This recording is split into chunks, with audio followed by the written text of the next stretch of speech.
नमस्कार बच्चों, welcome back to my YouTube channel based of education Mantra. प्यारे बच्चों, आज की इस वीडियो में हम बात करने वाले हैं क्लास 9th में हिस्ट्री में चैप्टर नंबर 2, जिसका नाम है यूरोप में समाजवाद और रूसी क्रांति। तो इस चैप्टर के हम मोस्ट इंपॉर्टेंट क्वेश्चन को करने वाले हैं, जो एग्जाम के दृष्टिकोण से बहुत ही महत्वपूर्ण है।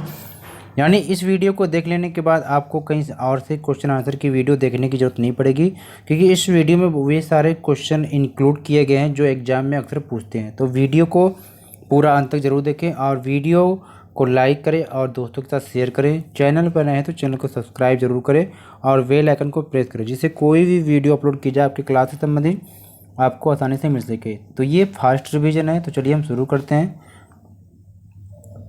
यानी हम करने वाले हैं वेरी शॉर्ट क्वेश्चन, जो अति लघु उत्तरीय प्रश्न है, यानी कि 1 अंक वाले प्रश्न है। ठीक है, तो रूस के शासक को क्या कहा जाता था? यानी कि हम इस चैप्टर में रूस के बारे में पढ़ रहे हैं। ठीक है, कि रूस में समाजवाद और रूस की क्रांति। ठीक है, यूरोप में समाजवाद और रूसी क्रांति के बारे में। तो यहाँ पर सबसे पहले ये जानना है कि रूस के जो शासक होते थे उनको क्या कहा जाता था। तो उसको एक जार कहा जाता था। ठीक है, सेकेंड क्वेश्चन की 1917 की रूसी क्रांति का आरंभ किस शहर से हुआ था? जब इस चैप्टर को आप पढ़ेंगे तो आपको पता चलेगा कि 1917 में की जो रूसी क्रांति हुई थी वह पेट्रोग्राद नामक शहर से आरंभ हुई थी। ठीक है, और इसी के साथ साथ रूस की जो संसद थी उसका क्या नाम है? तो उसका नाम था ड्यूमा था। ठीक है, और इसी के साथ क्वेश्चन नंबर 4 है कि रूस में सामूहिक खेतों को क्या कहा जाता था? तो रूस में सामूहिक खेतों को कोलखोज के नाम से जानते थे। तो ये भी आपको जानना जरूरी है। ठीक है, क्वेश्चन नंबर 5 है कि रूस में संपन्न किसानों को क्या कहा जाता था? तो रूस के जो संपन्न किसान होते थे उनको कुलक के नाम से जानते थे। तो ये भी आपको जानना है। और क्वेश्चन नंबर 6 है कि मेन सेवकों के नेता कौन थे? तो ये क्या है? केरेंस्की थे। ये भी आपको पता होना चाहिए। क्वेश्चन नंबर 7 है कि अप्रैल थीसिस किसने दी? तो ये अप्रैल थीसिस जो थी ये लेनिन के द्वारा दिया गया था।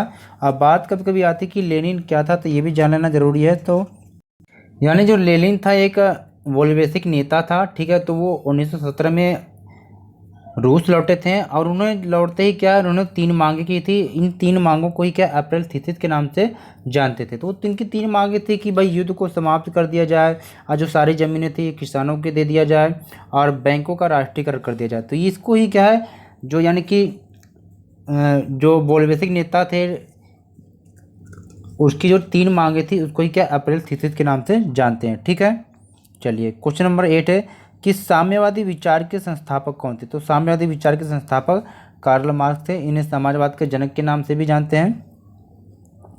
क्वेश्चन 9 है कि खूनी रविवार का संबंध रूस की किस क्रांति से? तो खूनी रविवार का जो संबंध है रूस की जो क्रांति है वो 1905 की क्रांति से संबंधित है। ठीक है, 1917 ईस्वी में पूर्व रूस पर किसका शासन था? यानी कि 1917 से पूर्व रूस पर किसका शासन था? तो जार निकोलस सेकेंड का था। ठीक है, चलिए आगे देखते हैं कि रूस में आर्थिक नीति को किसने शुरू किया? तो रूस में क्या है, आर्थिक नीति को शुरू करने का जो कार्य है वो लेनिन के द्वारा किया गया था। अगला क्वेश्चन है कि रूसी इतिहास में किस तिथि को अंतर्राष्ट्रीय महिला दिवस के रूप में मनाया जाता है? यानी कि देखिए, रूसी इतिहास में पूछा जा रहा है कि किस तिथि को अंतर्राष्ट्रीय महिला दिवस के रूप में मनाया जाता है। तो ये 22 फरवरी को मनाया जाता है। ठीक है, क्वेश्चन नंबर 13 है कि रूस के शासक जार निकोलस सेकेंड कब त्यागपत्र दिए? तो रूस के जो शासक थे जार निकोलस सेकेंड वो 2 मार्च 1917 को क्या है त्यागपत्र दिए थे। ठीक है, क्वेश्चन नंबर 14 है कि रूस में राजशाही का अंत किस क्रांति से हुआ? तो ये फरवरी 1917 की क्रांति के द्वारा। चलिए, रूसी गृह युद्ध में वोल्शेविकों के समर्थकों को किस नाम से बुलाते थे? तो वो रेड्स के नाम से बुलाते थे। ठीक है, यहाँ पे जानना है कि भाई जब रूसी गृह युद्ध में वोल्शेविक थे उनके जो समर्थक होते थे उनको क्या है रेड्स के नाम से बुलाते थे। क्वेश्चन 16 है कि रूस में खेतों में सामूहिकीकरण का कार्यक्रम किसने शुरू किया? ये स्टालिन ने शुरू किया था। ठीक है, चलिए अगले क्वेश्चन को देखते हैं। तो अगला टाइप का जो क्वेश्चन है यानी कि शॉर्ट क्वेश्चन है, यानी कि लघु उत्तरीय क्वेश्चन है, यानी कि 2 या 3 नंबर वाले क्वेश्चन जो एग्जाम में पूछे जाते हैं। तो ये जो क्वेश्चन है एग्जाम के दृष्टिकोण से बहुत ही महत्वपूर्ण है, इसे नोट जरूर कर लें। अक्सर एग्जाम ये पूछा जाता है कि लेनिन की जो 3 मांगे थी यानी कि अप्रैल थीसिस की जो मुख्य मांगे थी वो कौन सी थी, तो नोट कर लेंगे। तो पहला क्वेश्चन है कि लेनिन की जो अप्रैल थीसिस थी इसमें मुख्य मांगे क्या थी? तो चलिए देखते हैं कि महान वोल्शेविकल नेता जो थे, वोल्शेविक नेता जो थे लेनिन, महान वोल्शेविक नेता लेनिन अप्रैल 1917 में रूस से लौटे हैं। ठीक है, अब क्या है कि उन्होंने 3 मांगे की जिन्हें अप्रैल थीसिस के नाम से जानते हैं। तो कभी कभी आपसे पूछ लिया जाए कि भाई अप्रैल थीसिस किसे कहते हैं, तो आप यहाँ से यहाँ तक नोट कर सकते हैं। ठीक है, और जब तीनों मांगों को कहा जाए तो आप पूरा लिखेंगे। तो पहली मांग थी इनकी कि युद्ध को समाप्त कर दिया जाए। सेकेंड था कि सारी ज़मीनें किसानों के हवाले कर दिया जाए।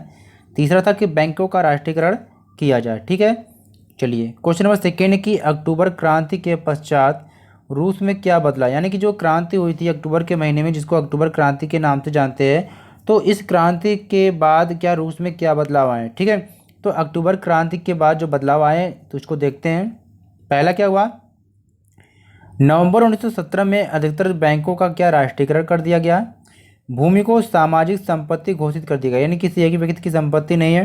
निरंकुश राजतंत्र द्वारा प्रदान की गई उपाधियों पर रोक लगा दी, यानी कि जो निरंकुश राजतंत्र के द्वारा जो उपाधियां दी गई थी उस पर रोक लगा दी गई। व्यापार संघों पर नई पार्टी का नियंत्रण स्थापित कर दिया गया। वोल्शेविक पार्टी का नाम बदलकर रशियन कम्युनिस्ट पार्टी रख दिया गया। ठीक है, ये भी नोट करेंगे, यानी कि वोल्शेविक पार्टी की जगह पर रशियन कम्युनिस्ट पार्टी रख दिया गया। क्वेश्चन नंबर थर्ड है कि खूनी रविवार की घटना का वर्णन कीजिए। तो ये भी क्वेश्चन एग्जाम में अक्सर पूछा जाता है, तो इसको भी जरूर नोट कर लें। ठीक है, कि खूनी रविवार की घटना क्या है। चलिए देखते हैं कि खूनी रविवार की घटना का वर्णन। तो पहला पॉइंट यहाँ कि भाई रूस के जार का शासन अत्याचारपूर्ण होना। ठीक है, यानी इस घटना का वर्णन में हम देखेंगे पहले पॉइंट में कि रूस के जो शासक था जार, इसका जो शासन क्या अत्याचारपूर्ण था। जनवरी 1905 में एक रविवार को लोगों का जार से मिलना और याचिका देने का प्रयत्न करना। ठीक है, मिलने के स्थान पर मजदूरों पर हमला, यानी कि जहाँ पर मिलने के स्थान था वहाँ पर क्या हुआ कि मजदूरों पर हमला किया गया। ठीक है, तो मिलने के स्थान पर मजदूरों पर हमला हुआ और आगे क्या कि हमले में 100 से भी ज़्यादा मजदूर मारे गए, यानी कि हमले में 100 से ज़्यादा मजदूर मरे और 300 क्या घायल हुए। ठीक है, और यह घटना खूनी रविवार के नाम से जानी जाती है, क्योंकि ये जो घटना है रविवार के दिन घटी थी, इसलिए इसे खूनी रविवार के नाम से भी जानते हैं। ठीक है, अगला क्वेश्चन है कि प्रथम विश्व युद्ध का रूस की अर्थव्यवस्था पर क्या प्रभाव पड़ा। तो चलिए देखते हैं, प्रथम विश्व युद्ध के दौरान रूस की अर्थव्यवस्था पर जो प्रभाव पड़ा उसको हम देखते हैं। पहला क्वेश्चन है कि जागीरों को छीनकर किसानों में भूमि का बंटवारा कर दिया गया। उद्योगों पर राज्यों का नियंत्रण, विकास के लिए आर्थिक नियोजन यानी कि प्लानिंग, साम्राज्यवाद का अंत कर दिया गया, अंतर्राष्ट्रीयता को प्रोत्साहन। ठीक है, यानी देखिए जब प्रथम विश्व युद्ध हुआ तो उससे क्या है रूस की अर्थव्यवस्था पर जो प्रभाव पड़ा उसमें पहला यह था कि भाई जागीरों को छीनकर किसानों में भूमि को बांट दिया गया। दूसरा, उद्योगों पर क्या है राज्यों का नियंत्रण कर दिया गया। विकास के लिए कुछ आर्थिक नियोजन की प्लानिंग बनाई गई। साम्राज्यवाद का अंत कर दिया गया।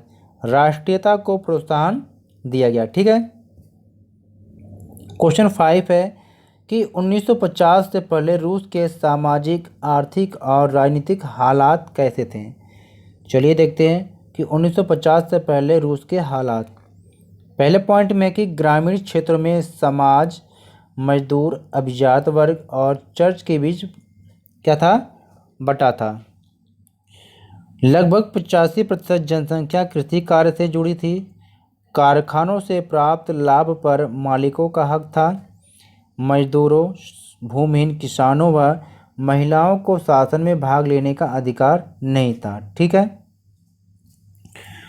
क्वेश्चन नंबर 6 है कि 1917 में रूस में जार का शासन क्यों समाप्त हो गया, यानी कि 1917 में रूस में जो जार का शासन चल रहा था ये समाप्त क्यों हो गया।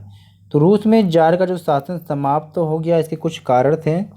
पहला था कि प्रथम विश्व युद्ध में लगभग 70 लाख रूसी मारे गए थे। ठीक है, सेकेंड है कि सैनिक युद्ध लड़ने के पक्ष में अब नहीं थे, वे युद्ध को जारी रखने के सरकारी निर्णय के विरुद्ध थे। आप सभी जानते हैं कि जब युद्ध होता है तो दोनों पक्ष के सैनिक मारे जाते हैं। ठीक है, फौज और श्रमिकों ने पेट्रोग्राद सोवियत का निर्माण किया और जार के शासन का अंत। अब यहाँ से हम अगले टाइप के क्वेश्चन को करने वाले हैं, यानी कि 4 या 5 अंक वाले प्रश्न होते हैं। पहला क्वेश्चन है कि ज्यूसेप मेस्सिनी कौन था, उसकी विचारधारा का वर्णन कीजिए। तो ज्यूसेप मेस्सिनी इटली का एक क्रांतिकारी था। उसका जो जन्म 1807 में जेनोवा में हुआ था। वह कार्बोनारी के गुप्त संगठन का सदस्य था और उसने 2 भूमिगत संगठनों यानी कि यंग इटली और यंग यूरोप की स्थापना की थी। अक्सर ये पूछा जाता है कि यंग इटली संगठन की स्थापना किसने किया, या यंग यूरोप की स्थापना किसने किया, या ज्यूसेप मेस्सिनी के जो संगठन, दोनों इसी का ही नाम पूछ दिया जाता है। ठीक है, तो याद रखेंगे। तो अब अगला इसमें पार्ट देखते हैं कि पूछा गया है कि उसकी विचारधारा का वर्णन करना है। तो ज्यूसेप मेस्सिनी की विचारधारा का वर्णन करना है, यानी कि कुछ उसके विचार थे जो निम्न हैं।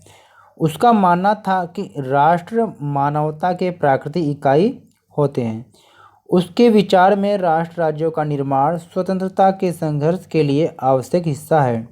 वह राजशाही के विरुद्ध था तथा लोकतांत्रिक गणराज्य के आदर्श में विश्वास करता था। वह छोटे राज्यों तथा साम्राज्य में विश्वास नहीं करता था। वह इन सबको मिलाकर एक बड़ा एकीकृत राष्ट्र बनाना चाहता था।